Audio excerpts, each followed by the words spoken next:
তারা কারো কথা কেউ শোনে না, দিন তো আমার গেল ঘেঁটে, লিখেছিলেন হালি শহরের এক বিখ্যাত বাসিন্দা রামপ্রসাদ সেন।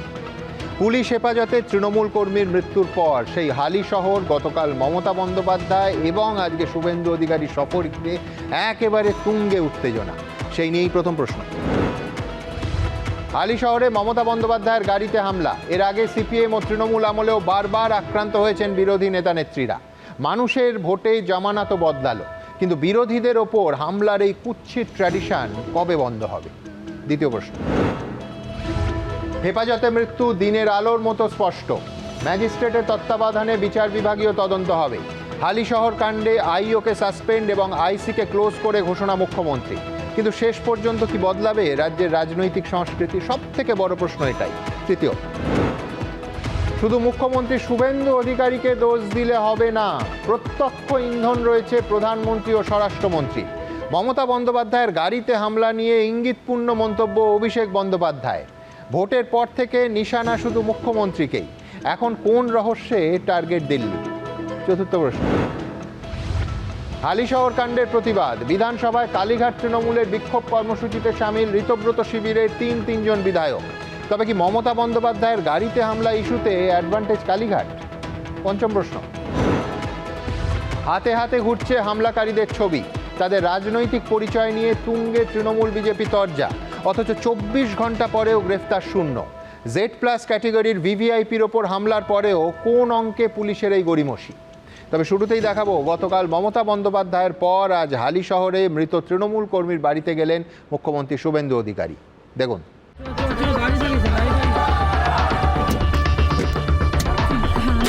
উত্তর 24 পরগনার হালি শহরে পুলিশ লকআপে তৃণমূল কর্মীর মৃত্যু হয়েছে।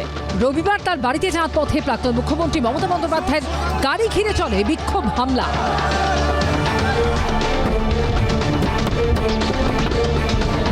উত্তাল হয়ে ওঠে রাজনীতি। এর ঠিক পরের দিনই সোমবার মৃত তৃণমূল কর্মীর বাড়িতে পৌঁছলেন মুখ্যমন্ত্রী শুভেন্দু অধিকারী। চড়ল তরজা, তুঙ্গে উঠল বাকযুদ্ধ। এত বড় বড় পাথর মেরেছে। হোম মিনিস্টার নিজে he is doing nuisance, he is a nuisance creator. আমি বলবো কিছুই ঘটেনি। আর আপনার ওই পাথর টাথরের গল্প, ওগুলো সব মানুষ দেখেছে। রবিবার মৃত তৃণমূল কর্মীর বাড়িতে যাওয়ার সময় বিক্ষোভ হামলার মুখে পড়ে প্রাক্তন মুখ্যমন্ত্রীর গাড়ি। ছোড়া হয় জুতো, চটি, বোতল।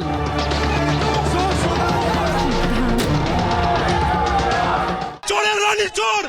আজকে মমতা ব্যানার্জি 15 বছর বাংলা লুট করেছে। চোর চোর। ব্যাপক উত্তেজনা এই মুহূর্তে। ক্ষোভে ফেটে পড়েন মমতা বন্দ্যোপাধ্যায়। এখানে চিফ মিনিস্টারের আর বিজেপির সন্ত্রাস চলছে। 24 ঘন্টার ব্যবধানে মঙ্গলবার হালি শহরের মৃত তৃণমূল কর্মীর বাড়িতে গিয়ে প্রাক্তন মুখ্যমন্ত্রীকে নিশানা করলেন বর্তমান মুখ্যমন্ত্রী। কমপ্লিটলি পাবলিকের জনরোষ হয়েছে। জনরোষ। এত চুরি করেছেন, আপনি পুলিশকে জানিয়ে আসলে আমি সব ব্যবস্থা নিতাম। মৃত তৃণমূল কর্মীর স্ত্রীকে চাকরি এবং 10 লক্ষ টাকার আর্থিক সাহায্য ঘোষণা করেন মুখ্যমন্ত্রী শুভেন্দু অধিকারী। অন্যদিকে প্রাক্তন মুখ্যমন্ত্রী মমতা বন্দ্যোপাধ্যায়ের বিরুদ্ধে ক্ষোভ উগরে দেন মুকুল রায়ের ছেলে। তিনি লাশের রাজনীতি করতেই বেশি ভালোবাসেন। উনি এখন জনসাধারণের মুখ্যমন্ত্রী, তো সেদিক থেকে আমি বিচার পাবো, আমি সেদিকে পুরো আশাবাদী। শুধু রাজ্যের মুখ্যমন্ত্রী শুভেন্দু অধিকারীকে দোষ দিলে হবে না। দেশের প্রধানমন্ত্রী, দেশের স্বরাষ্ট্রমন্ত্রী, দিল্লির সর্বোচ্চ নেতৃত্ব ইন্ধন এবং মদত না থাকলে এদের সাহস হবে না এই ঘটনা ঘটানোর। পুলিশ লকআপে তৃণমূল কর্মীর মৃত্যুর ঘটনায় হালিশহর থানার আইসি তমাল দত্তকে ক্লোজ এবং তদন্তকারী অফিসার ফিরোজ মল্লিককে সাসপেন্ড করা হয়েছে। সমীরণ পাল ও অর্ণব মুখোপাধ্যায়ের রিপোর্ট, এবিপি আনন্দ। শুরুতেই বিধিবদ্ধ সতর্কীকরণ। আগামী 1 ঘন্টায় আজ যা বলবো তা কোনো দলের অন্ধভক্তদের বা ঘৃণার কারবারিদের একটুও পছন্দ হবে না। দেখুন, হালি শহরে যে ঘটনাটা ঘটেছে সেটা ভয়ঙ্কর এবং চূড়ান্ত মানবতা বিরোধী। শুধু এই রাজ্য বা এই দেশের প্রেক্ষিতে নয়, গোটা পৃথিবীর সমস্ত নিরিখেই কাস্টোডিয়াল ডেথ, লকআপ ডেথ বা পুলিশ হেফাজতে মৃত্যু মানবতার প্রতি অপরাধ এবং চরম অগণতান্ত্রিক। কাজেই ময়নাতদন্তের রিপোর্ট আসার আগেই মুখ্যমন্ত্রী ও পুলিশ মন্ত্রী যে হালিশহর থানার তদন্তকারী অফিসারকে সাসপেন্ড করেছেন এবং আইসিকে ক্লোজ করেছেন, তা অত্যন্ত সঠিক এবং ন্যায্য কাজ হয়েছে।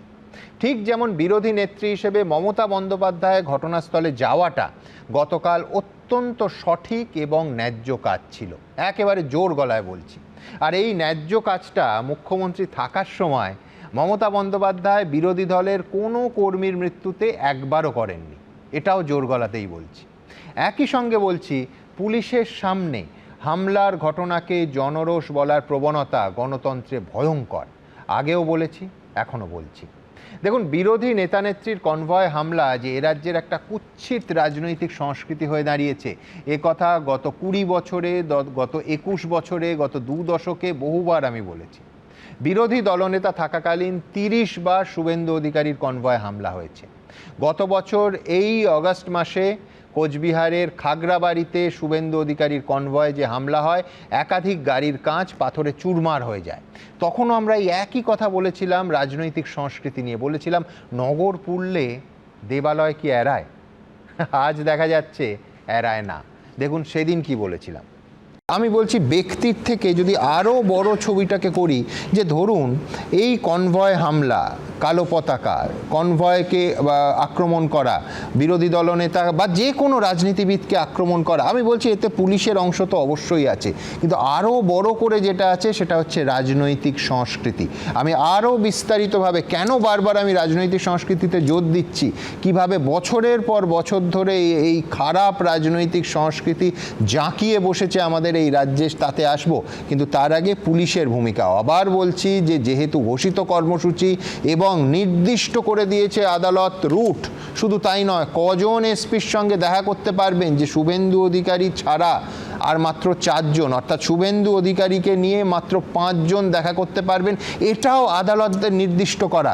সেই ঘোষিত কর্মসূচিতে কেন ঝঞ্ঝাট হবে? আর এই সংস্কৃতি যদি জাঁকিয়ে বসে এখনই, তার মানে সেটা ওই প্রবাদটা আছে না, যে নগর পুড়িলে দেবালয় কি এড়ায়, তো সেই রকম দেবালয় কি এড়াতে পারে যদি এখন থেকে আগুনটা ইচ্ছাকৃতভাবে লাগিয়ে দেওয়া হয়, অথবা আগুন লাগার পর ইচ্ছাকৃতভাবে নীরব থাকা যায় যে আগুনটা নেভানোর প্রয়োজন নেই, যাক জ্বলুক না। সেদিন শুভেন্দু অধিকারীর কনভয় হামলা নিয়ে যা বলেছিলাম, আজ মমতা বন্দ্যোপাধ্যায়ের কনভয় হামলা নিয়ে একই কথা বলেছি। এবার দেখাবো 2018 সালে 6 ডিসেম্বর কোচবিহারের সিতাইতে দিলীপ ঘোষের কনভয়ে ভয়ঙ্কর হামলা হয়েছিল। দিলীপ ঘোষ লাইভে এই অনুষ্ঠানে বসেও ছিলেন। দেখুন সেই দিন কি বলেছিলাম আমরা, 2018। দিলীপবাবু, আমার শেষ প্রশ্ন, আজকে সিতাইয়ের ঘটনা, কিছু ফুটেজও আমরা দেখেছি, আপনার গাড়িতে হামলার অভিযোগ, একেবারে পরিষ্কার, জানলার কাঁচ ইত্যাদি ভেঙে দেওয়া হচ্ছে। আপনার মুখ থেকে ঘটনাটা জানতে চাইবো এবং সেই মুহূর্তে প্রশাসনের ভূমিকা। দেখুন, একটা সাধারণ প্রোগ্রাম ছিল, সেটা হচ্ছে আর ঠাকুর পঞ্চানন বর্মা জন্মভিটেতে আমি তাকে শ্রদ্ধাঞ্জলি দেওয়ার জন্য যাচ্ছিলাম। আর সেই সময় সিতাই মোড়েতে আমাদের উপরে হঠাৎ আক্রমণ হয়। মজার ব্যাপার, পুলিশ এবং গুন্ডা, সিভিক পুলিশ এবং যারা লাঠি দিয়ে ভাঙলো, সবাই একই পোশাক পরে আছে। আপনি ভিডিও দেখুন, তার থেকে হঠাৎ আক্রমণ করে আমাদের গাড়িগুলো ভাঙা হলো, মারা হলো। তো পুলিশ গুন্ডার মধ্যে আর পার্থক্য করা যাচ্ছে না, বিশ্বাসও করা যাচ্ছে না। আর আমার উপরে এটা প্রথমবার আক্রমণ হয়নি, এটা নিয়ে 9বার হামলা হলো। আপনাকে আমি সরাসরি প্রতিক্রিয়ার জন্য দেবনারায়ণ বাবুর কাছে আসবো। আমার প্রথম প্রশ্ন, যে প্রশাসন কি করছিল? গাড়িতে ভাঙচুর হচ্ছে, আপনি দেখবেন ফুটেজে যে পুলিশ কার্যত আছে, ক্যামেরাতে দেখা যাচ্ছে, মনে হচ্ছে যারা গাড়ি ভাঙছে তাদের প্রোটেকশন দিচ্ছেন। এ কি প্রশাসনের ভূমিকা? কি আশ্চর্য! দেখুন, এই একই ছবি গতকালের হামলাতেও দেখতে পাচ্ছি। বুঝতেই পাচ্ছেন, শাসক বদল হয়েছে, শাসক আর বিরোধীর ঝান্ডার রং বদল হয়েছে, কিন্তু রাজনৈতিক সংস্কৃতিটা একই রয়ে গেছে। কিন্তু আমাদের বক্তব্য এবং অবস্থানের একটুও বদল হয়নি। আমি প্রথমে জয়ন্তর কাছে আসব। দেখুন, যে জিনিস বারবার পরিবর্তনের আগে আমাদের দেখতে হয়েছে, মানে এই 26-এর পরিবর্তনের কথা বলছি, আপনাদের দেখাতে হয়েছে যে জিনিস, আর সব থেকে বেশিবার যে অন্যায়টা করা হয়েছে বিজেপির সঙ্গে, সেই বিজেপি যখন শাসন ক্ষমতায় তখনও সেই একই জিনিস কেন দেখতে হবে? এই প্রশ্ন দিয়ে আজ অনুষ্ঠান শুরু করবো। জয়ন্ত, প্রথমে বলবো, এ তো daughter in law mother in law syndrome. যে পুত্রবধূ অত্যাচারিতা হন, তিনি আবার শাশুড়ি হয়ে অত্যাচার করেন তার পুত্রবধূর ওপরে। অর্থাৎ এটা তো আমরা দেখেই এসেছি। এবার তোমাকে বলি, তোমার প্রশ্নের দুটো পার্টেরই আমি নিন্দে করব। এক, পুলিশ কাস্টাডিতে মৃত্যু, তার তদন্ত হওয়া প্রয়োজন, উপযুক্ত তদন্ত হতে হবে। এবং আমরা অনেক সময় বলে থাকি, আমি যদি মামলা করতাম ডিফেন্সের হয়ে, যে পুলিশ আবার পুলিশের বিরুদ্ধে কবে মামলা করে বা কবে তদন্ত করে নিরপেক্ষ, সিআইডি দাও, সিবিআই দাও, আমরা এরকম বলতাম। দেখো, কাস্টোডিয়াল মৃত্যুর কোনো ক্ষমা নেই, কোনো জাস্টিফিকেশন হয় না। যে পুলিশকে আমরা দেখি থানায় বসে 498A মামলায় দর নির্ধারণ করছে চার্জশিট দেওয়ার জন্য, সেই পুলিশই আবার মারছে। যদি কাস্টোডিয়াল ডেথে মৃত্যু হয়ে থাকে তাহলে তা ভয়ঙ্কর হবে, তার পরিণামও ভয়ঙ্কর হোক, ভয়ঙ্কর সাজা হোক। এবার পরের প্রশ্ন, পরের উত্তর, যেভাবে প্রাক্তন মুখ্যমন্ত্রীকে কালকে হালিশহরে আক্রমণ করা হলো, আমি তারও নিন্দে করব। যে প্রাক্তন মুখ্যমন্ত্রী, তার কর্তব্য তার দলের কর্মী মারা গেছেন দেখতে যাওয়া, এটার মধ্যে কোনো অন্যায় নেই, কোনো ইমমরাল, ইল্লিগাল, আনএথিক্যাল কিছু নেই। এবার এটাই স্বাভাবিক এবং গণতন্ত্রে এটাই স্বাভাবিক ঘটনা। এবার আমি বলি, এটাকে যদি আমি একটু উল্টো করে দেখি, দুটো মৃত্যু, একটা বারুইপুরে না সোনারপুরে, যেখানে তার অভিষেক বন্দ্যোপাধ্যায় গেলেন, যে অভিষেক বন্দ্যোপাধ্যায় বাইরে বেরোতে পারছিলেন না, বেশ কয়েকদিন ভোটের ফল বেরোবার পর বেরোননি, তাকে যেন ভাসিয়ে তোলা হলো, তাকে যেন একটা সুযোগ করে দেওয়া হলো, আবার তিনি মিডিয়ায় চলে এলেন, তিনি, আমি বলবো, ঔদ্ধত্যপূর্ণ একের পর এক বক্তব্য রেখেছেন, অর্থাৎ তিনি একটু টস্কাননি। তারপরে গতকালের ঘটনা, গতকালকে যে প্রাক্তন মুখ্যমন্ত্রীকে আমরা দেখেছি এতদিন ধরে ফেসবুক নেত্রী হয়ে থাকতে, তিনি বোধহয় 2বার বা 3বার বেরিয়েছেন, যথেষ্ট জনসমর্থন বা জনসমাগম পাননি বলে তিনি আবার ঘরে ঢুকে গেছেন, তাকে যেন আবার একটা ভেসে উঠবার সুযোগ করে দেওয়া হলো। আমি প্রশ্ন করছি কেন? যদি তিনি যেতেন ওখানে কি ক্ষতিটা হতো, কার কি লাভ হতো? তিনি যেতেন, তিনি গিয়ে ফিরে যেতেন, তাকে প্রোটেকশন দেওয়া তো পুলিশের কর্তব্য ছিল, পুলিশের এটা ব্যর্থতা নয় কি? আর এই যে কাদা ছোঁড়া, জুতো ছোঁড়া, আমার তো মনে হচ্ছে এটা যেন একটা চিন্তা করে, পরিমাপ করে তাকে ভাসিয়ে তোলা হলো। অর্থাৎ আমার প্রশ্ন থাকবে, তার মানে কি কোথাও এই বর্তমান শাসক দল ওনাকে একটা ফুটেজ দিতে চাইছে?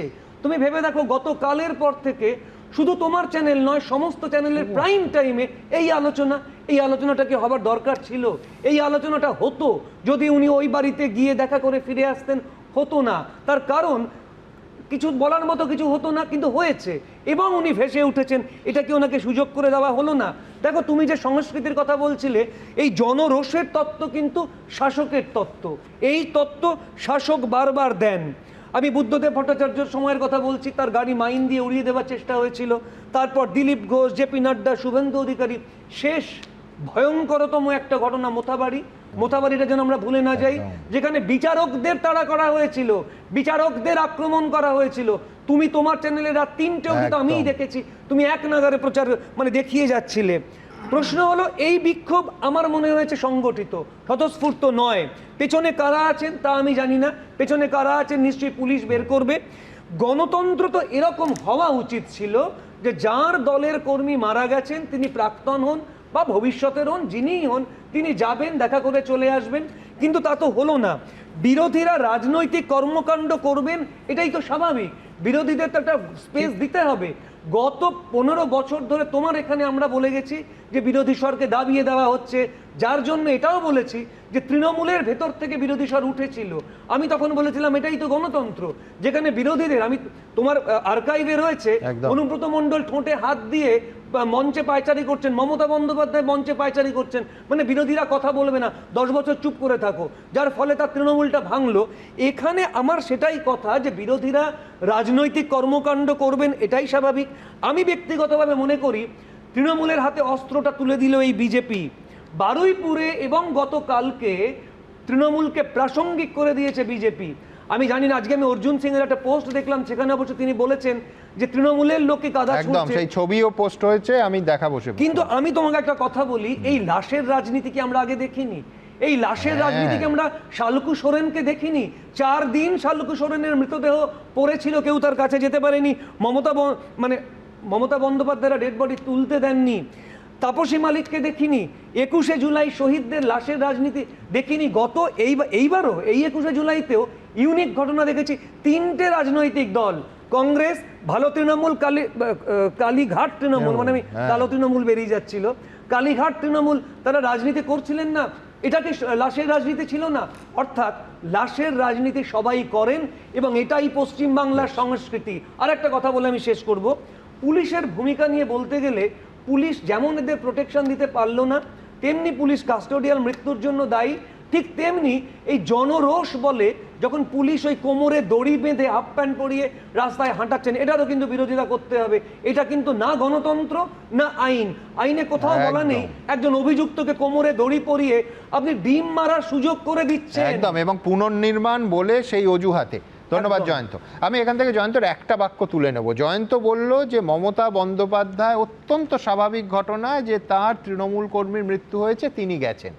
আমি এবার এই বাক্যটাকে একটু ঘুরিয়ে বলি যে এইটা যেমন অত্যন্ত চূড়ান্ত স্বাভাবিক ঘটনা, চূড়ান্ত অস্বাভাবিক ঘটনা যেটা, সেটা হচ্ছে রাজ্যের মুখ্যমন্ত্রী যিনি রাজনীতিগতভাবে দেখলে যে দলের, তার বিরোধী দলের কর্মীর বাড়িতে যাচ্ছেন, এইটা কিন্তু স্বাভাবিক নয়। অন্তত আমার জ্ঞানে বা গত ৩-৪ দশকের মধ্যে মুখ্যমন্ত্রী বিরোধী দলের কর্মী নিহত হয়েছেন, তার বাড়ি যাচ্ছেন, এই ঘটনাকে আমি অন্তত স্বাভাবিক বলতে পারবো না। তার কারণ একটাও এরকম নজির আমি আর্কাইভে বাদ দিন মনেও পড়ছে না। আমি এইখানে দেখব যে সেইখানে সেই রাজনীতিতে ঠিক কী আজকে দেখা গেল। দেখুন, পরপর দুদিন হালিশহরে প্রাক্তন ও বর্তমান মুখ্যমন্ত্রীর সফর ঘিরে দেখা গেল আলাদা দুই ছবি। পুলিশ হেফাজতে নিহত তৃণমূল কর্মীর পরিবারের সদস্যদের প্রতিক্রিয়াতেও আকাশ পাতাল তফাৎ। কোনো কথা হয়নি, কথা আমরা কোনো করিনি। তিনি যখন আমাদের সিএম, তিনি আমাকে ভরসা দিয়েছেন, আমি তার উপর পুরো 100% মানে আস্থা রেখে আছি। পুলিশ হেফাজতে থাকাকালীন হালিশহরের প্রাক্তন তৃণমূল কাউন্সিলরের স্বামী এবং তৃণমূল কর্মীকে পিটিয়ে খুনের অভিযোগ উঠেছে। রবিবার নিহতের বাড়িতে যান মমতা বন্দ্যোপাধ্যায়, তবে তার সঙ্গে দেখা করেননি নিহতের স্ত্রী, যিনি তৃণমূলেরই প্রাক্তন কাউন্সিলর। বাড়ির বাইরেই দাঁড়িয়ে থাকতে দেখা যায় মমতা বন্দ্যোপাধ্যায়কে। আমি তো তোর পরিবার দাদার সাথে কথা বলে গেলাম, আমরা কেস করব। উনি নিজের মতো নিজে বললেন, আমরা কিছু বলিনি। 24 ঘন্টা পর সোমবার নিহত তৃণমূল কর্মীর বাড়িতে যান মুখ্যমন্ত্রী শুভেন্দু অধিকারী। ঘরে বসে নিহতের স্ত্রী সহ পরিবারের সদস্যদের সঙ্গে কথা বলেন তিনি।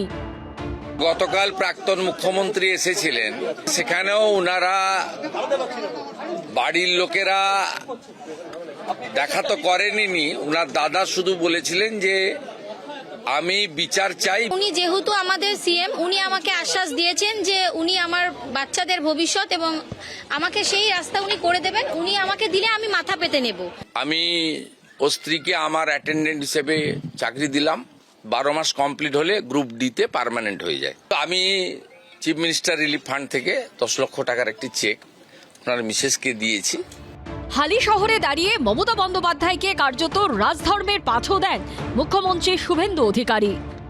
প্রয়াত বুদ্ধবাবু এবং প্রাক্তন মুখ্যমন্ত্রী মমতা ব্যানার্জির সময়ে একটা উদাহরণ দেখাতে পারবেন না যে রাজ্য সরকারের প্রশাসনিক প্রধান মুখ্যমন্ত্রী, তিনি রাজ্য মন্ত্রিসভার সদস্য ডিজিপি, তাকে সাথে নিয়ে রাজনৈতিক ভিন্নমত পোষণ করা লোকের বাড়িতে এসেছেন। একটা মুখ্যমন্ত্রীর শুধু দলের নয়, রাজ্যের, এটা আপনাকে আমি বুঝিয়ে দিয়ে গেলাম, শিখিয়ে দিয়ে গেলাম। পাল্টা জবাব দিয়েছে কালীঘাট তৃণমূল এবং সিপিএম। ও সহ্য করতে পারে না যে ও ছাড়া অন্য কারুর নাম সংবাদপত্রের প্রথম পাতায় আসছে। তাই মমতা ব্যানার্জি গিয়েছে, ও লাফিয়ে পড়ে গিয়েছে। এটা স্বতঃপ্রণোদিত হবে যাওয়া, নাকি আগের মুখ্যমন্ত্রী গেছেন ওদের কম্পিটিশনে এখনকার মুখ্যমন্ত্রী গেলেন? মানুষ যখন বিপন্ন হয়েছে তখন মুখ্যমন্ত্রীরা একাধিকবার দৌড়ে গেছে, এরকম বহু উদাহরণ আছে। সোমবার বর্তমান মুখ্যমন্ত্রীকে দেখতে প্রচুর মানুষ হাজির হন। সমীরণ পাল, আশাবুল হোসেন ও গৌতম মণ্ডলের রিপোর্ট, এবিপি আনন্দ। দেখুন, রাজ্যের প্রাক্তন মুখ্যমন্ত্রী যিনি Z+ সিকিউরিটি পান, মানে সর্বোচ্চ নিরাপত্তা পান, তার দলের কর্মীর পুলিশ হেফাজতে মৃত্যু হয়েছে বলে তিনি হালিশহর যাচ্ছেন। সেখানে পুলিশের উপস্থিতিতে পাথর, কাদা, জুতো ছোঁড়া হচ্ছে তার গাড়িতে। এখন স্বপনদা যদি প্রকাশ্যে বলেন যে হ্যাঁ আমরা প্রতিশোধ নিচ্ছি, বেশ করেছি, আমার কিচ্ছু বলার নেই, কিন্তু তাহলে মানতে হবে রাজ্যে আইনের শাসনও নেই। কিন্তু তা না বললে প্রাক্তন মুখ্যমন্ত্রীর সুরক্ষা এবং শাসকের সদিচ্ছা নিয়ে প্রশ্ন উঠবে। এবং এই ঘটনা নিয়ে প্রশ্ন কিন্তু স্বপনদাদের দলের মধ্যে থেকে উঠতে শুরু করেছে। যারা এই ঘটনা স্পষ্ট সমালোচনা করেছেন তারাও বিজেপির যথেষ্ট গুরুত্বপূর্ণ নেতা নেত্রী। একবার দেখে নি তারা কি বলছেন। দূর দূর পর্যন্ত বিজেপির সঙ্গে এর কোনো যোগাযোগ নেই। বিজেপি এ ধরনের ঘটনার তীব্র নিন্দা করে, এ ধরনের ঘৃণ্য ঘটনার সঙ্গে বিজেপি যুক্ত থাকতে পারে না। জনরোষে কেউ মুখ্যমন্ত্রী বা প্রাক্তন মুখ্যমন্ত্রী বা কোনো নেতারকে বিরুদ্ধে স্লোগান দিতে পারেন, কালো পতাকা দেখাতে পারেন, কিন্তু পাথর ছোড়া, জুতো ছোড়া, কাদা ছোড়া এগুলো কোনো সভ্য সমাজে কাঙ্ক্ষিত নয়। মমতা বন্দ্যোপাধ্যায়কে কাদা ছোড়া হয়েছে, তাকে চটি ছোড়া হয়েছে, চোর চোর স্লোগান দেওয়া হয়েছে। হ্যাঁ, মমতা ব্যানার্জি অনেক দোষ করেছেন, 15 বছর ধরে অত্যাচার হয়েছে, মহিলাদের সম্মান করেননি, চুরি হয়েছে, সব হয়েছে, আমি সব মানছি, কিন্তু তার মানে এটা নয় যে আপনি মমতা ব্যানার্জিকে কাদা ছুড়বেন, চোর চোর বলবেন, জুতোর মালা পরাবেন। What is this? এটা বেঙ্গলের সংস্কৃতি নয়, এটা আমাদের সরকারের সংস্কৃতি নয়। যদি ভাবছেন যে আমরা বিরাট আপনাকে জয় জয়কার করব, আপনি ভুল করছেন, আপনার উপর অ্যাকশন নেওয়া হবে। যারা কালকে কাদা ছুটেছে বা ইট পাটকেল ছুড়েছে, আমরা এইসব জিনিসকে সাপোর্ট দিই না, নিশ্চয়ই বিচার। স্বপনদা নিশ্চয়ই জানেন যে Z+ ক্যাটেগরির কেউ যখন মুভ করেন এবং তিনি যদি আগাম কিছু নাও জানান, কিচ্ছু যায় আসে না। তার কারণ ওয়্যারলেসে বার্তা মুহূর্তে পৌঁছে যায় এবং দূরত্বটা একেবারে এপাড়া থেকে ওপাড়া অথবা মমতা বন্দ্যোপাধ্যায়ের বাড়ি থেকে অভিষেক বন্দ্যোপাধ্যায়ের বাড়ি নয়, দূরত্বটা কালীঘাট থেকে হালি শহর। আর অবশ্যই ঘটনাস্থলে প্রচুর পুলিশ উপস্থিত ছিল, ফুটেজেও দেখা যাচ্ছে, এবং 24 ঘন্টা কেটে গেলেও এখনও গ্রেফতার শূন্য। অতএব ঘটনা ঘটার পরেও সদিচ্ছে নিয়ে কিন্তু প্রশ্ন থেকে যাচ্ছে। স্বপনদা, 4 মের পর এই চ্যানেলে যতবার এসছি আমি একটা কথা বারবার বলেছি আমার দলের তরফ থেকে, আমাদের দলের এই ধরনের সংস্কৃতি নয়, এবং কোথাও যদি কোনো বিচ্ছিন্ন ঘটনা ঘটে আমরা সেই ঘটনার বিরুদ্ধে এবং যথোপযুক্ত ব্যবস্থা আমাদের দলে গ্রেফতার করে দেখিয়ে দিন। গ্রেফতারি শূন্য, 24 ঘন্টা কেটে গেছে, ছবি আছে। আমি তো বলছি, যদি গ্রেফতারির কথা বলা হয়, একটা ইটের টুকরো কি পাওয়া গেছে ওখানে? অভিযোগ আসছে কাদা ছুঁড়েছে, অভিযোগ নয় তো, ক্যামেরায় দেখা যাচ্ছে গোটা গাড়ি কাদা এবং ইয়েতে জুতো, সে তো ফুটেজে দেখা যাচ্ছে। তার জন্য আবার তদন্ত আর অভিযোগ লাগে নাকি? সুমন, তুমি জানো আমাদের মমতা ব্যানার্জি কার শিষ্যা ছিলেন? তিনি সুব্রত মুখার্জি। সুব্রত মুখার্জি প্রত্যেকটা আন্দোলনে কিছু না কিছু নাটক করতেন। উনিও যতগুলো আন্দোলনে বিরোধী দলনেত্রী হিসেবে ছিলেন, প্রত্যেকটাতে একটা না একটা কিছু নাটক করতেন। স্বপনদা, তাই যদি বলেন, আমি বলছি ছবি দিয়ে, ছবি তো আছে, দেখিয়ে দিন যে তৃণমূল কর্মী তারাই করেছে। আমাদের স্থানীয় এমএলএ ছবি দিয়ে দেখিয়েছে যে এখানে সব তৃণমূলের লোক দেখাবো, তারা দেখিয়েছে তারা ওইখানে, কিন্তু আমাদের দলের তরফ থেকে কিন্তু আবার উল্টো দিকে কুণাল ঘোষও ছবি দিয়ে দেখিয়েছেন যে বিজেপি কর্মীরা করেছেন। এ তো হবে, পাল্টা হবে। আমার তো পুলিশের কাজ তো কোনো দিকে না দেখে গ্রেফতার করা। এখনো সময় আছে, পুলিশ যদি কাউকে সাসপেক্ট করেন পুলিশ নিশ্চয়ই গ্রেফতার করবেন, কিন্তু একটা কথা তো বলতে হবে যে আমাদের মুখ্যমন্ত্রী, এই রাজ্যের মুখ্যমন্ত্রী, আজকে তিনি গেছেন সেই পরিবারের প্রতি সহানুভূতিশীল, সঙ্গে সঙ্গে তিনি ওখানে গিয়ে ওই পুলিশের যে ওসি ছিলেন, ওসিকে সাসপেন্ড করেছেন, ওসিকে তিনি ক্লোজ করেছেন, আইওকে তিনি সাসপেন্ড করেছেন, ব্যবস্থা নিয়েছেন। সেটা আপনি বলতেই পারেন যে মুখ্যমন্ত্রী অন্য দলের, বিরোধী দলের কর্মী মারা গেছে সেখানে গেছেন, এই ঘটনা মানে এই রাজ্যের রাজনীতিতে বিরল, আমার অন্তত মনে পড়ছে না। হ্যাভিং সেড দ্যাট, এটাও আমায় পাশাপাশি একই নিঃশ্বাসে বলতে হবে যে এই যাদের দেখা যাচ্ছে ফুটেজে, তারা তো অন্য রাজ্যের ভাড়া করা খুনি নয়, তারা অন্য রাজ্য থেকে আসেনি, স্থানীয় হালি শহরের লোক। তাদের গ্রেফতার করে তাদের রাজনৈতিক পরিচয় যদি আপনারা ঠিক বলেন অথবা অনির্বাণরা ঠিক বলেন, এটা দুধ কা দুধ পানি কা পানি হয়ে যাবে। আমি জানি তোমার বিজেপি কর্মী না তৃণমূল কর্মী, পুলিশ বলে দেবে। আমি জানি তোমার চ্যানেলের যে বিভিন্ন পুরনো এগুলোকে তোমরা দিতে পারো, সে কেউ দিতে পারে না এই চিত্রগুলো। আচ্ছা, 1920 ডিসেম্বরে জেপি নাড্ডার গাড়ির উপর যেভাবে হামলা হয়েছিল, 2020 ডিসেম্বরে শিরাকুলে যে হামলা হয়েছিল, অল ইন্ডিয়া প্রেসিডেন্ট বিজেপির, এটাকে উনি নিন্দা করেছিলেন, সাপোর্ট করেছিলেন, বলেছিলেন এই মুখ্যমন্ত্রী।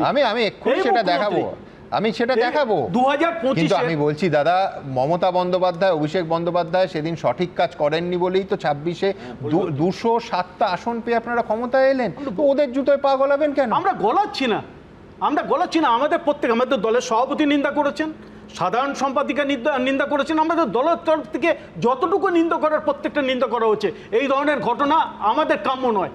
আমি যদি একই সঙ্গে বলি, এই ছবিটা তুমি ধরো 2025-এর ডিসেম্বর মাসে নাগরাকাটাতে আমাদের দলের এমপি উত্তরের, মালদা উত্তরের এমপিকে খগেন মুর্মু একটা শিডিউল টাইপসের রক্তাক্ত কি করেছে, আন্দোলন করার তো অধিকার প্রত্যেকের আছে, কিন্তু প্রত্যেক জায়গায় প্রত্যেকে যাওয়ার অধিকার আছে। নাগরাকাটাতে কেন গেছে? শঙ্কর ঘোষার তাকে যেভাবে মারা হয়েছিল, এটা কাম্য? আজকে তিনি যদি বলেন এটা জনরোষ, আজকে বাকিরাও বলছে জনরোষ, কিন্তু এই ধরনের ঘটনা ঘটা উচিত নয়। আমরা বিজেপির থেকে নিন্দা করেছি, এখনও নিন্দা করেছি। দোষীরা শাস্তি পাবে, দোষীদেরকে ধরা হবে যদি কেউ জড়িত থাকে। এখন যদি দেখা যায় ওখানে তৃণমূলের লোক জড়িত আছে, তৃণমূলের লোক ধরা হবে। সেটা গ্রেফতারের পরে প্রমাণ হলে তদন্তে আদালতে প্রমাণ করতে হবে, সময় তো দিতে হবে, সময়ও তো 24 ঘন্টা কেটে গেছে, ছবি আছে প্রত্যেকের। আমাদের এখানে তো ধরা হচ্ছে, হচ্ছে, তদন্ত হচ্ছে, সবকিছু আগে তো কিছু হতোই না, উড়িয়ে দেওয়া হতো পড়তো। তুমি কামদুনিতে যাও, কামদুনিতে কি করা হয়েছিল? যে তৃণমূলের বড় নেতাকে সব্যসাচীকে পাঠিয়ে ক্যাম্প করিয়ে ওখানে বলেছিল মাংস খাও, মদ খাও, ওখানে ফুর্তি করো, সমস্ত জেনারেশনকে বলেছিল কোনো আন্দোলনের দরকার নেই, করেনি। এটা এই জিনিস তো হয়েছে, অতীতে হয়নি এগুলো।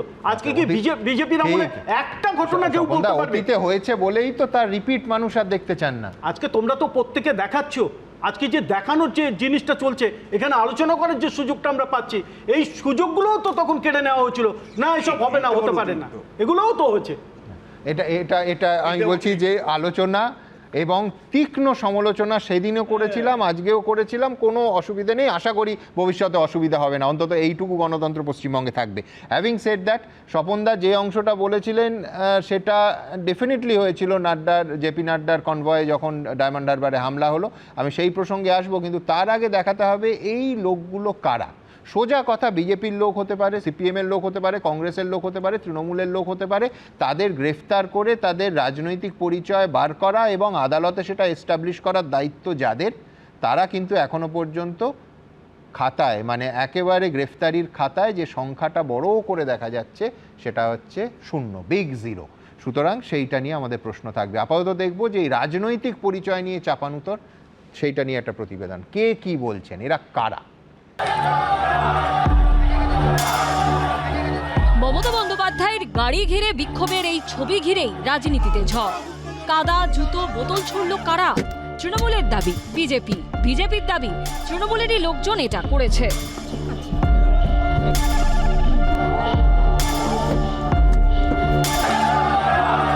আসলে এই অঞ্চলে তৃণমূলেদের তো খুব আছে। পুরোটা পূর্ব পরিকল্পিতভাবে যেভাবে বিজেপির গুন্ডারা, আর যাদেরকে মানে ফুটেজে দেখা গেছে, তারা তো কেউ পৃথক কোনো সাপোর্টার বা কর্মী নয়। এই প্রেক্ষাপটেই বিজেপির তরফে সামনে আনা হয়েছে এই ছবি। তাদের দাবি, রবিবার মমতা বন্দ্যোপাধ্যায়ের গাড়ি লক্ষ্য করে যে ব্যক্তিকে কাদা ছুটতে দেখা গেছে তিনি তৃণমূলেরই কর্মী। ছবিতে দেখা যাচ্ছে কাঁচরাপাড়া পুরসভার প্রাক্তন চেয়ারম্যান কমল অধিকারীকে। তার ঠিক পেছনেই রয়েছেন এই ব্যক্তি, যিনি তৃণমূল কর্মী বলে দাবি বিজেপির। পাল্টা কালীঘাট তৃণমূল আবার সোশ্যাল মিডিয়ায় এই ছবি পোস্ট করে দাবি করেছে মমতা বন্দ্যোপাধ্যায়ের উপর হামলাকারীরা বিজেপির দুষ্কৃতী। বিজেপি নেতাদের সঙ্গে তাদের ওঠা বসা, হামলার সময়ও মুখে বিজেপি স্লোগান। প্রাক্তন মুখ্যমন্ত্রীর উপর হামলাকারীরা অনেকেই চিহ্নিত, পরিচয় স্পষ্ট।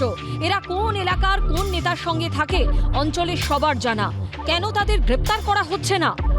বিজেপি অর্গানাইজ করা তাদের লোকদের নিয়ে, এই বিজেপি কারা, এইসব নাম তো একদম ছবি সহ দেখা যাচ্ছে। তারা তো বিজেপি নেতাদের সঙ্গে ঘোরাঘুরি করে, সব করে। এই তো ছবি স্পষ্ট দেখা যাচ্ছে কারা এসব করেছে। এই তো এলাকার সব বিজেপি পরিচিত মুখ, বিজেপির লোকজন। একদম কমল অধিকারীর লোককে, এখন ছবি স্পষ্ট, কমল অধিকারীর সাথে দৌড়াচ্ছে, সে কাদা ছুটছে, একদম স্পষ্ট ছবি আমরা পেলাম। তৃণমূলের নেতা এলে এই অঞ্চলের তৃণমূল কর্মীরা আগামী দিনে আরো বৃহত্তর ক্ষোভ দেখাবে। কারা হামলা চালালো, কে কোন দলে, কার দাবি সত্যি, পুরোটাই ধোঁয়াশা। সমীরণ পাল ও বিজেন্দ্র সিংহের রিপোর্ট, এবিপি আনন্দ। দেখুন, আবার বলছি, বিরোধী নেতানেত্রীর গাড়িতে হামলা এ রাজ্যের কুৎসিততম রাজনৈতিক সংস্কৃতির অন্যতম অঙ্গ। শুধু যে প্রধান বিরোধী থাকাকালীন শুভেন্দু অধিকারী 30 বার, দিলীপ ঘোষ 12 বার, সুকান্ত মজুমদার 3 বার এবং শ্রমিক ভট্টাচার্য 2 বার এই গাড়ি হামলার শিকার হয়েছেন তা নয়। যে ভাষায় সেই আক্রমণগুলোকে প্রকাশ্যে সমর্থন করা হতো, কোট আনকোট স্বতঃস্ফূর্ত জনরোষ বলা হতো এবং কার্যত প্রকাশ্যে উৎসাহ যোগানো হতো, তার প্রত্যেকটা উদাহরণ এবিপি আনন্দের আর্কাইভে ধরা আছে। আচ্ছা, রাজ্যের নেতাদের কথা বাদ দিন। যখন 2020 সালের 10ই ডিসেম্বর ডায়মন্ড হারবারে বিজেপির তৎকালীন সর্বভারতীয় সভাপতি জেপি নাড্ডার কনভয় হামলা হলো, তখন তৎকালীন মুখ্যমন্ত্রী মমতা বন্দ্যোপাধ্যায় বলেছিলেন কোট আনকোট, সভায় লোক কম হলে নিজেরা সাজিয়ে রাখবে যাতে নটাঙ্কি করে নিউজে দেখায় আমাকে মেরেছে। আহারে, ভাবুন তো, আজ যদি এই একই কথা প্রাক্তন মুখ্যমন্ত্রীর ওপর হামলা নিয়ে কেউ বলে। আমি বলছি, সেদিন ঠিক যে ভাষায় সমালোচনা করেছিলাম, আজকে ঠিক সেই ভাষায় সমালোচনা করছি আমরা। দেখি সেদিন তৎকালীন মুখ্যমন্ত্রী কি বলেছিলেন। কোনোদিন চাড্ডা নাড্ডা ফাড্ডা ভাড্ডা গাড্ডা সব চলে আসছে বেকার করে, আর তারা একা প্রোগ্রাম করবে আর কেউ করবে না। আর যেদিন তারা প্রোগ্রাম করবে, লোক যদি না আসে তাহলে নিজে সাজিয়ে রাখবে যাতে নটঙ্কি করে ন্যাশনাল নিউজে ভালো করে দেখায় যে দেখো আমায় মেরেছে। আহারে, একটা নেতার পেছনে 50টা গাড়ি কেন যাবে? কোথায় তোমার 50টা গাড়ির লেজে কে কাকে ধাক্কা মেরেছে, না কে কাকে থ্রো করেছে, না প্ল্যানিং করে করেছো? ওই একই দিনে অভিষেক বন্দ্যোপাধ্যায় তো আরেক ধাপ এগিয়ে গেছিলেন, বলেছিলেন কোট আনকোট সাধারণ মানুষের ক্ষোভের বহিঃপ্রকাশের দায়িত্ব তো আমার নয়। আজ হুবহু স্বপনদাদের দলের কেউ কেউ সেগুলোও দেখাবো যা বলছেন এইসব একেবারে এক কথা, এবং তার এত সমালোচনা আজ করছি। দেখুন সেদিন অভিষেক কি বলেছিলেন। জেপি নাড্ডা এসে ডায়মন্ড হারবারে গিয়ে গাড্ডায় পড়েছে, তা আমি কি করতে পারি? সাধারণ মানুষের ক্ষোভের বহিঃপ্রকাশের দায়িত্ব তো আমার নয়। জেপি নাড্ডা এসে ডায়মন্ড হারবারে গিয়ে গাড্ডায় পড়েছে, তা আমি কি করতে পারি? সাধারণ মানুষের ক্ষোভের বহিঃপ্রকাশের দায়িত্ব তো আমার নয়। ট্র্যাজেডিটা কি জানেন? শাসকের সিংহাসনে বসলে কারো রাজধর্ম মনে পড়ে না, বিরোধী চেহারে বসলেই রাজধর্ম, গণতন্ত্র, আইনের শাসন, সংবিধান সব মনে পড়ে যায়। সেই পুরনো কথা অনির্বাণ, আপনি আচরি ধর্ম পরের শিখাও। না, সেটা ঠিক সুমনদা, কিন্তু এখানে একটা ফান্ডামেন্টাল ডিফারেন্স আছে। আপনি যে আগের আমলের সময় বিজেপি নেতাদের উপর আক্রমণের যে বিভিন্ন উদাহরণ বলছেন, আমি প্রত্যেকটির ক্ষেত্রে বলছি নিন্দনীয়, কোনোটাই সমর্থন করবার প্রশ্ন নেই। কিন্তু এখন বলছো ফান্ডামেন্টাল, না না, কেউ আক্রমণটাকে সমর্থন করে কেউ কথা বলেনি, কিন্তু একটা ফান্ডামেন্টাল ডিফারেন্স আছে। সেই সময় বিজেপির ছোট হোক, কুচো হোক, বড় হোক, যে কোনো নেতা তারা রাষ্ট্রের শাসকের অংশ। আজও তারা রাষ্ট্রের শাসকের অংশ, আর তৃণমূল কংগ্রেস ছিল রাজ্যের শাসকের অংশ। আজকে তারা কোনো শাসকেরই অংশ নয়। সেই সময় দাঁড়িয়ে জেপি নাড্ডার কথা যদি বলেন, তিনি সর্বোচ্চ সিকিউরিটি তখনও পেতেন, আজও তিনি রাস্তায় তার কনভয় হামলা হলো, আমি একদম সমর্থন করার কথা বলিনি, সমর্থন নয়, তারপরে একটা নিন্দা তো দেখাও তৃণমূলের কেউ একজন করেছে। গ্রেফতার হয়েছিল, আপনি যদি আপনারই আর্কাইভ দেখান, আমার নিজের খেয়াল আছে শিরাখোলের ঘটনা, নাড্ডা চাড্ডা এই ভাষায় বলছি। তার আগে পরে আরো কথা আছে, আপনি যেটা হাজারবার সমালোচনা করতে পারেন, কিন্তু যে অ্যাকশনের কথা উঠছে, শিরাখোলের ঘটনা আমার নিজের খেয়াল আছে। পরদিনই গ্রেপ্তার হয়েছিল এবং এই খবরও দেখানো হয়েছিল যারা গ্রেপ্তার হয়েছে তারা সেখানকার স্থানীয় তৃণমূল কর্মী। আমি নিজেই বলছি, আমার সেটা এখনো খেয়াল আছে। আমি বলছি তো, তুমি দিলীপ ঘোষ বা শুভেন্দু অধিকারী ধরে নাও, আমি বলছি একজন 30 বার আর একজন 12 বার। দিলীপ ঘোষের এই সীতায়ের ঘটনায় কজন গ্রেফতার হয়েছে? স্পেসিফিক বলে যাব, স্পেসিফিক ওই ঘটনা বলে আমরা এখন মনে করতে পারবো না আমি, কিন্তু 2020 যা নাড্ডার আক্রমণ কনভয়ের, সেটা আমার খেয়াল আছে আক্রমণ হয়েছিল। বাট পয়েন্ট বিং এই প্রসঙ্গগুলো তুলে তাহলে কি আমরা এটাকে নর্মালাইজ করার চেষ্টা করব? আমরা কি জাস্টিফাই করার চেষ্টা করব? যদি বিজেপির তরফ থেকে, আমি শেষ করে দিই, যদি মুখ্যমন্ত্রী বলেন যে এটা জনরোষ, ওনার কথা সুর হয়েছে, যা হয়েছে বেশ হয়েছে, দরকার আবার হবে, শ্রমিক ভট্টাচার্য বলছেন যা হয়েছে খারাপ হয়েছে, তাহলে আমি কার কথাটা ধরবো? বেসিক্যালি এটা ওদের স্ট্র্যাটেজির অংশ যে শ্রমিক ভট্টাচার্য এবং তার লবির লোক তারা বিবেক সাজবে, এবং শুভেন্দু অধিকারী এবং তার লবির লোকেরা যা করেছি বেশ করেছি আবার করবে এই সুরেই কথা বলবে। অর্থাৎ দেখুন, বিজেপির কোনোটাই মুখ বা কোনোটাই মুখোশ নয়, এটাই বিজেপি। তারা যেটা করার তা আপনাকে বুঝতে হবে, ওটাই ওদের আসল ইন্টেনশন। মুখে কি বলছে ওটা কি ইম্যাটেরিয়াল। আজকে Z+ সিকিউরিটি যিনি পান, আপনার ছবিতে স্পষ্ট দেখছি সে তৃণমূলের কারো সঙ্গে ঘোরে না, বিজেপির সঙ্গে, সেটা পরের কথা। সে গাড়িটার কাছে গেল কি করে? কাদার জায়গায় তার হাতে যদি একটা পেটো থাকতো, যদি একটা বোমা থাকতো, যদি একটা আরো মারাত্মক কিছু থাকতো, কে আটকাতো? যে পুলিশ কর্মীরা ঘিরে থাকার দায়িত্ব তাদের তো প্রাণ। আমি সম্পূর্ণ একমত অনির্বাণ তোমার সঙ্গে। এই জায়গায় এই প্রশ্নগুলো সেদিনও উঠলে আরো ভালো লাগতো। না প্রশ্ন দেখুন, একদম এক প্রশ্ন, আমি তোমার সঙ্গে এখানে একমত। সেদিনও উঠলে ভালো লাগতো, আজকে উঠলেও ভালো লাগবে, আগামীতে উঠলেও ভালো লাগবে। কারণ এটা কনস্ট্যান্ট। পয়েন্ট হচ্ছে বিরোধী দলনেত্রী হিসেবে মমতা বন্দ্যোপাধ্যায়ের কনভয় আক্রমণ হচ্ছে, শুধু তাই নয়, আমাদের বিভিন্ন সাংসদ নেতা যারা মুচলেখা দেননি তাদের উপর আক্রমণ হচ্ছে। আজকে দেখলাম চুচুড়াতে সিপিএম এর আবার মঞ্চ, সেটাও ভেঙে দেওয়া হয়েছে। অর্থাৎ বিজেপি এই যে বিরোধী শূন্য করবার জন্য পুলিশ দাঁড়িয়ে থাকবে, তাদের যে লুম্পেন ফোর্স তারা অ্যাটাক করবে, তারা ভাবছে এইটা দিয়ে আমরা পুরোটা দখল করে। আমি যদি বলি তোমাদের রাজনৈতিক লাভ হচ্ছে, আজকে 3 জন ঋতব্রত শিবিরের তারা একই সঙ্গে এই হামলার ঘটনার প্রতিবাদে বসে গেলেন বিধানসভায়। 3 জন শুধু নয়, এরপর সংখ্যাটা আরো বাড়তে পারে, সেটা 33 হতে পারে, ঋতব্রত বাদ দিয়ে বাকি সবাই চলে আসতে পারে, সেটা সংখ্যাটা 59ও চলে যেতে পারে। বাট দ্যাট ইজ আমাদের রাজনৈতিক লাভ ক্ষতিটা বড় কথা নয়, কারণ এইখানে বিজেপির পক্ষে যে ম্যান্ডেট বলে প্রচার করা হচ্ছে, তারা পুলিশকে ব্যবহার করে, তাদের লুম্পেন ফোর্স ব্যবহার করে বারবার এটা বুঝিয়ে দিচ্ছে যে তারা সবচেয়ে ভালো করে জানে ম্যান্ডেট আমাদের দিকে নেই। 3 মাসও হয়নি এই পরিমাণ অ্যান্টি ইনকামবেন্সিরা নিজেরাই তৈরি করে দিয়েছে, এইটা বাংলার রাজনীতিতে কোনোদিন হয়নি। এটা কোনো পপুলার গভর্নমেন্টের কাজই হতে পারে না। আজকে শুভেন্দুবাবু সেখানে গিয়ে বিভিন্ন ঘোষণা করছেন, খুব ভালো করেছেন। আজকে যে 10 লক্ষ টাকা কম্পেনসেশনের ঘোষণা করলেন, এটা ন্যাশনাল লিগ্যাল এইড সার্ভিসেস অথরিটির তার একদম নিয়মাবলী আছে যে বিভিন্ন ঘটনার ক্ষেত্রে কি ধরনের কম্পেনসেশন সরকারের দেওয়া উচিত। আগে যখন মমতা বন্দ্যোপাধ্যায় ঘোষণা করলেন, আমি এইখানে তুমি শেষ করবে, তোমার কাছেই যাব, এখন নয়। আমি লাইব্রেরি থেকে খুঁজে দেখাবো যে এই লকআপে মৃত্যু যখন তৃণমূল আমলে হয়েছিল, তখন তৎকালীন মুখ্যমন্ত্রী কি বলেছিলেন এবং টিবি রোগের সঙ্গে তুলনা করেছিলেন। লকআপে ডেথটা গোটা পৃথিবীতে, মানে forget about Suvendu Adhikari or Mamata Bandyopadhyay, কিন্তু একই ভাষায় নিন্দা হয়নি অনির্বাণ। শাসকের এটা মনে থাকে না। আমি সেটা জায়গায় আসছি, আমি অন্য জায়গায় বলছি এই যে কম্পেনসেশন, যেটা একদম আইনের নিয়ম রয়েছে, কম্পেনসেট কি কত অ্যামাউন্টে কোন ঘটনায় করতে হবে। যখন মমতা বন্দ্যোপাধ্যায়ের আমলে মমতা বন্দ্যোপাধ্যায় ঘোষণা করতেন, তখন সেটাকে কুৎসিত ভাষায় আক্রমণ করতে এরা, মানে যা বলতো সে মুখে বলা যায় না, আর আজকে নিজেকেও তো গিয়ে একই জিনিস ঘোষণা করতে হচ্ছে। এটা তো আসলে আইন মেনে করা একটা সরকারের দায়িত্বের মধ্যে পড়ে। তাহলে তখন সেটাকে ভিক্ষা, আরো নোংরা ভাষায় যেভাবে বলা হতো, মমতা বন্দ্যোপাধ্যায়কে আক্রমণ করা হতো, আজকে নিজেকে সেই কাজটা করতে হচ্ছে। মানে এক অর্থে বলে নিজেদের ফেলা তুদু নিজেকে ছাড়তে হচ্ছে। কিন্তু একটা জিনিস বলো, তোমার দলের কর্মী নেত্রী সেই বাড়িতে ঢুকতে পারলেন না, আজকে সাদরে শুভেন্দু অধিকারী সেই পরিবারের লোক, তার স্ত্রী প্রকাশ্যে বাইট দিলেন, দুদিন আগে হাজবেন্ডকে পিটিয়ে মেরেছে, তার জায়গায় আমি থাকলে আমারও অত সাহস হতো না। 2 দিন আগে তার হাজবেন্ডকে পিটিয়ে মেরে হাসপাতালের সামনে বডি ফেলে রেখে গেছে, তার যদি এখন সেই সাহসের অভাব হয়, কিন্তু তার সাহস ছিল বলেই পুলিশের বিরুদ্ধে মুখটা তো খুলেছিল। মুখ খোলার পর যা যা হয়েছে নিশ্চয়ই পড়েছিল। একজন একা মহিলা, তার গোটা পরিবার ছাড়া পাশে কেউ নেই, সে পুলিশে দল সর্বতোভাবে সে মুখটা খুলেছিল, এইটাকে কুর্নিশ জানা। অবশ্যই জানাচ্ছি, আমি তাকে দোষ দিচ্ছি না, আমি বলছি তার জায়গায় থাকলে আমার অত সাহসী হতো না। তার হাজবেন্ডকে পিটিয়ে মেরেছে, এরপর যে তাদেরকে পিটিয়ে মারবে না তার কে গ্যারান্টি দেবে? ওটা যার এলাকা বলে খ্যাত বা কুখ্যাত, সে অর্জুন সিং এর নামে এই শ্রমিক ভট্টাচার্য যা যা বলতেন, আর শ্রমিক ভট্টাচার্যকে অর্জুন সিং যার ছেলে বলেছিলেন অন ক্যামেরা, সেগুলো আপনি দেখাতেও পারবেন না। আমি স্বপনদার উত্তরে যাব, তার আগে শুধু যোগ করে দেব যে এই যিনি আজকে ওই অভিযোগটা করলেন, তার কিন্তু আজকেও মুখ্যমন্ত্রী আশ্বাস দেওয়ার পরও এই প্রত্যেক দোষী পুলিশ কর্মীর শাস্তি দাবি করেছেন সেই তৃণমূল কর্মীর স্ত্রী। সুতরাং তার সাহসকে একেবারে কুর্নিশ জানাতে হবে, তার অবস্থানের কাছে মাথা ঝোঁকাতে হবে, কোনো সন্দেহ নেই। কিন্তু স্বপনদা, অনির্বাণের উত্তর। অনির্বাণ যখন 2000 অর্জুন সিংয়ের প্রসঙ্গই তুললেন, 2021 থেকে 2024 পর্যন্ত অর্জুন সিংয়ের সঙ্গে কি কি তৃণমূল কংগ্রেস করেছে, তার বাড়ির সামনে বোমবাজি থেকে শুরু করে কি কি করেছে, সেগুলো যদি এক একটা করে ঘটনা তুলে ধরে এখানে দেখানো হয়, তাহলে বুঝতে পারবে যে অর্জুন সিংয়ের নাম দিয়ে বললো তো তৃণমূল কংগ্রেস তো পুরো পশ্চিমবাংলাটাকে সন্ত্রাসের রাজত্ব করে তুলেছিল। আরেকটা জিনিস আমি বলতে চাই, অর্জুন সিংকে নিয়ে আপনাদের দুটো দলের মধ্যে এত কারাকারি হয় কেন? কারাকারি রহস্য, তার তো জনসমর্থন আছে।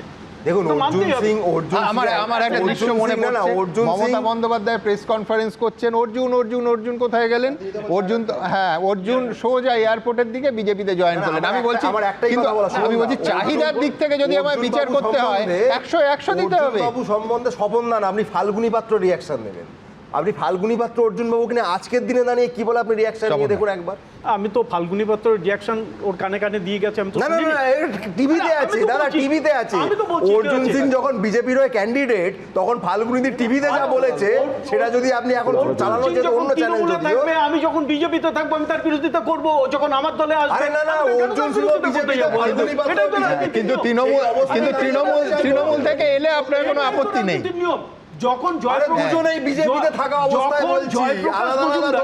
যখন জয়প্রকাশ মজুমদার বিজেপির ক্যান্ডিডেট হিসেবে লাথি মেরে কচু বাগানে যখন ফেললো তৃণমূল কংগ্রেস, সেই জয়প্রকাশ মজুমদার আবার তৃণমূল কংগ্রেসেও গেল। শোভনদা দারুণ বলেছেন যে যখন আবার তৃণমূল থেকে বিজেপিতে অর্জুন চলে আসবে সেখানে আমি সমর্থন করব। বাইরে বৃষ্টি পড়ছে, আমার গাইতে ইচ্ছে করছে, শুধু যাওয়া আসা, শুধু স্রোতে ভাষা। যাই হোক, আমার পরের প্রতিবেদন আপনাদের সামনে রাখতে হবে, সেটা হচ্ছে একেবারে সরাসরি রাজনীতির কথা বলতে হবে। সেটা কালীঘাট তৃণমূল বিধানসভায় বিক্ষোভ কর্মসূচির ডাক দিল এবং সেখানে ঋতব্রত শিবিরের তিনজন বিধায়ক যোগ দিলেন।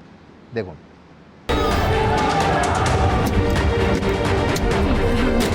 বিক্ষোভ, হামলা, জুতো থেকে কাদা, প্রাক্তন মুখ্যমন্ত্রীর গাড়ি ঘিরে এই ছবি তোলপাড় ফেলেছে রাজ্য রাজনীতিতে।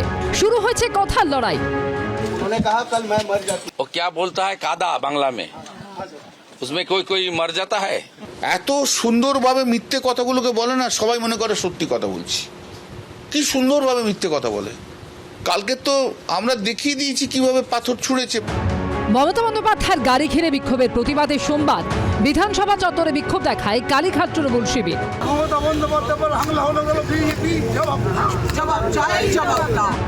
অত্যন্ত তাৎপর্যপূর্ণভাবে কালীঘাট তৃণমূলের এই বিক্ষোভে দেখা যায় ঋতব্রত তৃণমূলের 3 বিধায়ককে।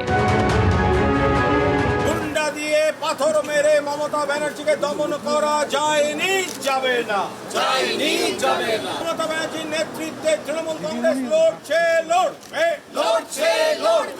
আজকে হঠাৎ আপনাকে অন্য শিবিরে দেখা গেল কেন? আমি দিদির সাথে আছি। এটা কোন দল, এটা দল আমি জানি না। আমি বসিরহাট উত্তর জিতেছি, আমি 500 ভোট পাবো না ওখান থেকে। ইঙ্গিতপূর্ণ মন্তব্য করেছেন ঋতব্রত শিবিরের আরও 2 বিধায়কও। আমার মনে হয় যে তৃণমূল কংগ্রেসের যে 80 জন বিধায়ক আমরা আছি, আমার ব্যক্তিগত মতামত সবাইয়ের নিন্দা এবং প্রতিবাদ করা উচিত। আমি বর্তমানে ঋতব্রতপন্থী, কিন্তু মমতা ব্যানার্জির উপর এই আক্রমণের প্রতিবাদে এই কর্মসূচিতে আমি যোগদান করেছি। 3 বিধায়কের এই অবস্থান কি আগামী দিনে ঋতব্রত তৃণমূলের অস্বস্তি আরো বাড়াতে পারে, কমতে পারে তাদের বিধায়ক সংখ্যা? আমি আবারও বলছি যে নাম্বারটা হচ্ছে 65। যদি প্রয়োজন হয়, যদি মনে হয় মাননীয় স্পিকার যখন ডাকবেন সশরীরে 65 জন উপস্থিত হয়ে যাবে। তৃণমূল মানে মমতা বন্দ্যোপাধ্যায়ের নেতৃত্বে, আর বাকিটা বিজেপি তৈরি করে দেয়া বকলস পরানো বি টিম। অন্তত 20 থেকে 23 জন সরাসরি যোগাযোগ করে বলেছেন যে আমরা কিন্তু পুরোদস্তুর নিন্দা করছি, বিভিন্ন কারণে এই মুহূর্তে বেরোতে পারছি না। ভালো তো 22 কেন, ওটা যে 44 বলেননি বা আরও 66 বলেননি বা 80 বলেননি বা 80 থেকে 5টা কমিয়ে বলেননি, কোনো প্রবলেম নেই তো। ওনার সংখ্যা থাকলে উনি অপেক্ষা কেন করছেন? মমতা বন্দ্যোপাধ্যায়ের গাড়ি ঘিরে বিক্ষোভের ঘটনায় সোমবার রাজাবাজার, শ্যামবাজার, হাজরা মোড় একাধিক জায়গায় বিক্ষোভ দেখানো হয়। আশাবুল হোসেন, উজ্জ্বল মুখোপাধ্যায় ও অনির্বাণ বিশ্বাসের রিপোর্ট, এবিপি আনন্দ।